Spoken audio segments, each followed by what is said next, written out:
Good morning to all.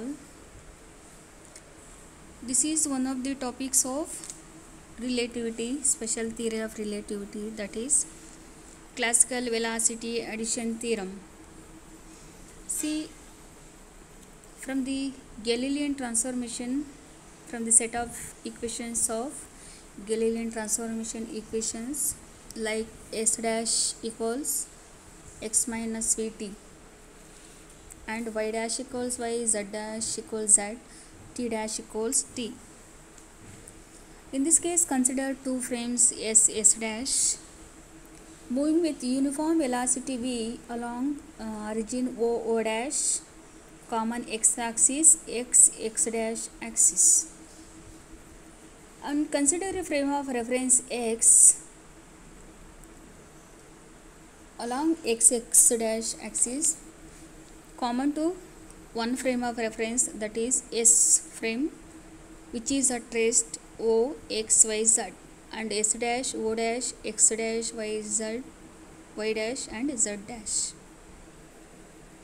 At any instant, let x y z be the description of the point P by an observer at rest at origin O.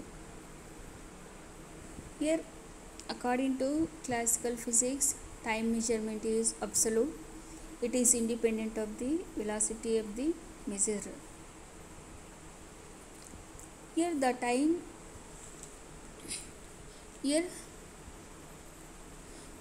time constant, again it is also a S frame, it is t, and S dash frame, it is t dash.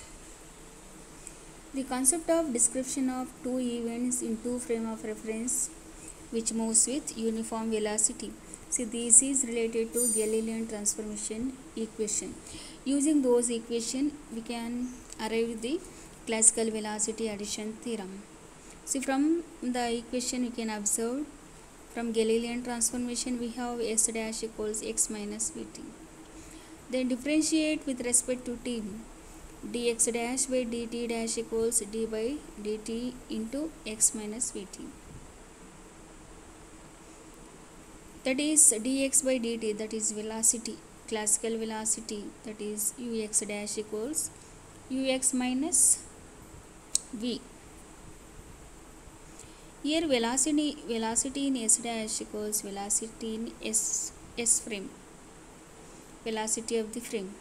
Here the above relation is known as classical velocity addition theorem.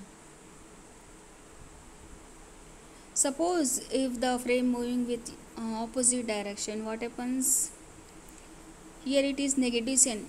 If it is moves with opposite direction, which gives positive sign, that is known as inverse velocity addition theorem.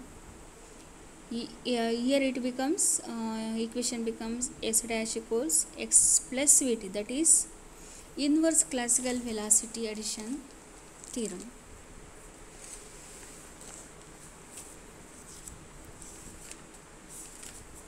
Let us first consider one example.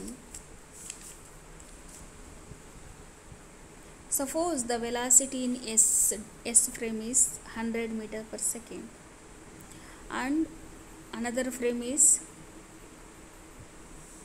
that is 10 meter per second. Then velocity is S dash equals, it is in same direction, 100 minus 10 equals 90 meter per second. Suppose if the frame moves in a direction, it is opposite to the motion of the particle. Here velocity in S dash equals 100 minus of minus 100, 100 plus 10, that is 110 meter per second. This is it is in terms of inverse velocity addition theorem. So this is a concept today, that is classical velocity addition theorem. Using Galilean transformation equation, we can derive the classical velocity addition theorem. One is same direction, another one is opposite directions of two frames. And we have already discussed explanation related to examples